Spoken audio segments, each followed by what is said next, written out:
ओम शांति। मुरली का टाइटल है बिंदु रूप की स्थिति सहज कैसे बने। 24/7/70। सभी जिस स्थिति में अभी बैठे हैं उसको कौन सी स्थिति कहेंगे? व्यक्त में अव्यक्त स्थिति है। बाप दादा से मुलाकात करते समय बिंदु रूप की स्थिति में स्थित रह सकते हो। हर एक ने अपना अपना विचार सुनाया। बिंदु रूप की स्थिति विशेष किस समय बनती है? जब एकांत में बैठते हो तब, या चलते फिरते भी हो सकती है।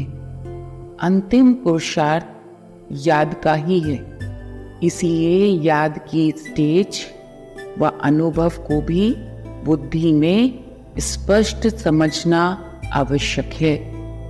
बिंदु रूप की स्थिति क्या है और अव्यक्त स्थिति क्या है? दोनों का अनुभव क्या क्या है? क्योंकि नाम दो कहते हैं तो जरूर दोनों के अनुभव में भी अंतर होगा। चलते फिरते बिंदु रूप की स्थिति इस समय कम भी नहीं, लेकिन ना के बराबर ही कहें। इसका भी अभ्यास करना चाहिए। बीच बीच में 1-2 मिनट भी निकालकर इस बिंदी रूप की प्रैक्टिस करनी चाहिए। जैसे जब कोई ऐसा दिन होता है तो सारे चलते फिरते हुए ट्रैफिक को भी रोककर 3 मिनट साइलेंस की प्रैक्टिस कराते हैं।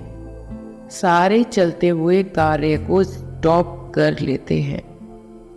आप भी कोई कार्य करते हो व बात करते हो तो बीच बीच में यह संकल्पों की ट्रैफिक को स्टॉप करना चाहिए।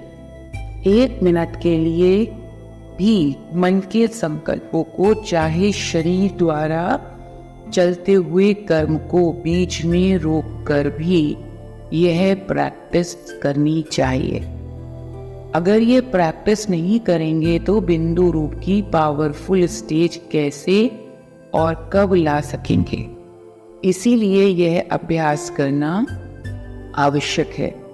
बीच बीच में यह प्रैक्टिस प्रैक्टिकल में करते रहेंगे तो जो आज यह बिंदु रूप की स्थिति मुश्किल लगती है वह ऐसे सरल हो जाएगी जैसे अभी मेजॉरिटी को अव्यक्त स्थिति सहज लगती है। पहले जब अभ्यास शुरू किया तो व्यक्त में अव्यक्त स्थिति में रहना भी मुश्किल लगता था। अभी अव्यक्त स्थिति में रह कार्य करना जैसे सरल होता जा रहा है, वैसे ही यह बिंदु रूप की स्थिति भी सहज हो जाएगी। अभी महारथियों को यह प्रैक्टिस करनी चाहिए। समझा? फरिश्ता रूप की स्थिति अर्थात अव्यक्त स्थिति जिसकी सदाकाल रहती है, वह बिंदु रूप में भी सहज स्थित हो सकेगा। अगर अव्यक्त स्थिति नहीं है तो बिंदु रूप में स्थित होना भी मुश्किल लगता है। इसीलिए अभी इसका भी अभ्यास करो। शुरू में अव्यक्त स्थिति का अभ्यास करने के लिए कितना एकांत में बैठ अपना व्यक्तिगत पुरुषार्थ करते थे, वैसे ही इस फाइनल स्टेज का भी पुरुषार्थ बीच बीच में समय निकाल करना चाहिए। यह है फाइनल सिद्धि की स्थिति। इस स्थिति को पहुंचने के लिए एक बात का विशेष अटेंशन रखना पड़ेगा। आजकल वह गवर्नमेंट कौन सी स्कीम बनाती है, उन्हों के प्लान्स भी सफल तब होते हैं जब पहले यह लक्ष्य रखते हैं कि सभी बातों में जितना हो सके उतनी बचत हो। समय बचे, पैसे बचे, एनर्जी की भी बचत करना चाहते हैं। एनर्जी कम लगे और कार्य ज़्यादा हो, सभी प्रकार की बचत की योजना करते हैं। तो अब पांडव गवर्नमेंट को कौन सी स्कीम करनी पड़े? यह तो जो सुनाया कि बिंदु रूप की संपूर्ण सिद्धि की अवस्था को प्राप्त करने के लिए पुरुषार्थ करना पड़े। अभी जिस रीति चल रहे हैं उस हिसाब से तो सभी यही कहते हैं कि बहुत बिजी रहते हैं, एकांत का समय कम मिलता है, अपने मनन का समय भी कम मिलता है। लेकिन समय कहाँ से आएगा? दिन प्रतिदिन सर्विस भी बढ़ती जाती है और समस्याएं भी बढ़ती जानी हैं, और यह जो संकल्पों की स्पीड है वह भी दिन प्रतिदिन बढ़ेगी। अभी 1 सेकंड में जो 10 संकल्प करते हो इसकी डबल ट्रिपल स्पीड हो जाएगी। जैसे आजकल जनसंख्या का हिसाब निकालते हैं, ना कि एक दिन में कितनी वृद्धि होती है, यहाँ फिर यह संकल्पों की स्पीड तेज होगी। एक तरफ संकल्पों की, दूसरी तरफ इविल स्पिरिट्स आत्माओं की भी वृद्धि होगी। लेकिन इसके लिए एक विशेष अटेंशन रखना पड़े जिससे सर्व बातों का सामना कर सकेंगे।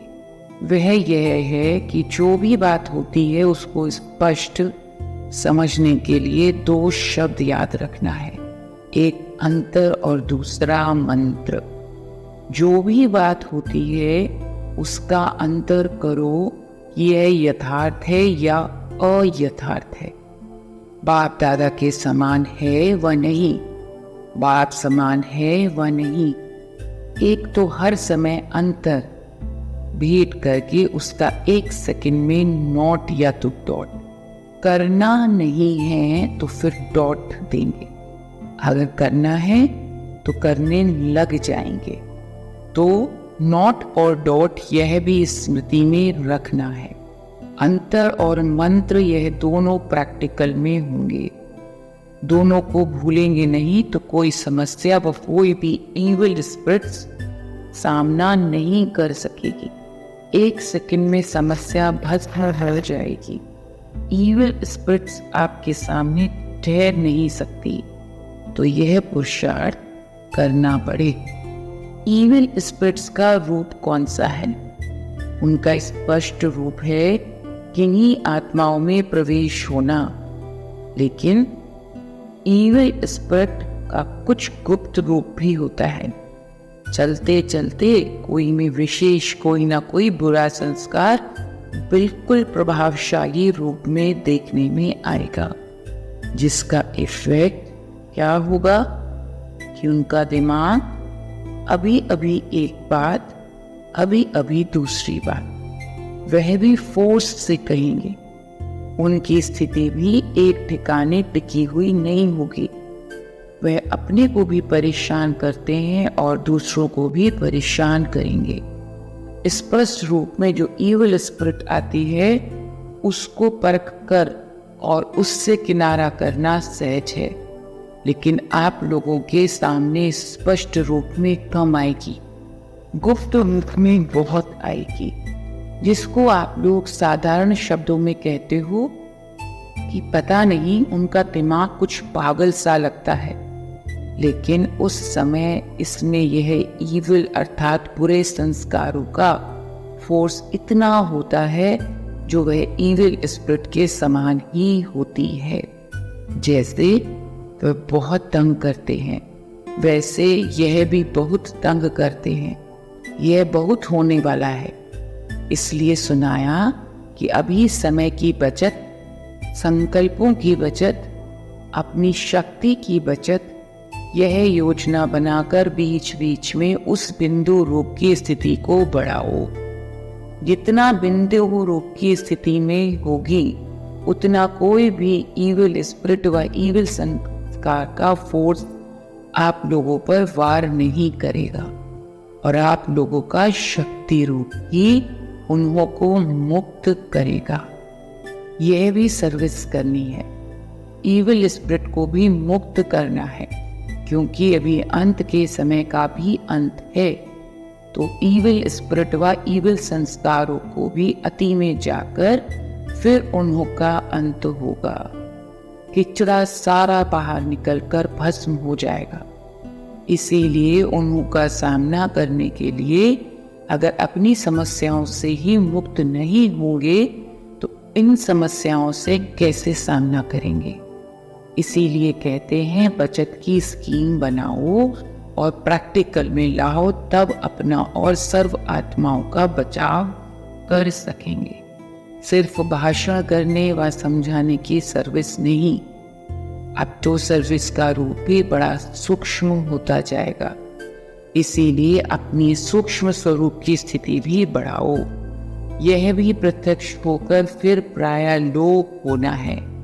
प्रायालोप होने पहले प्रत्यक्ष हो, फिर प्रायालोप होंगे।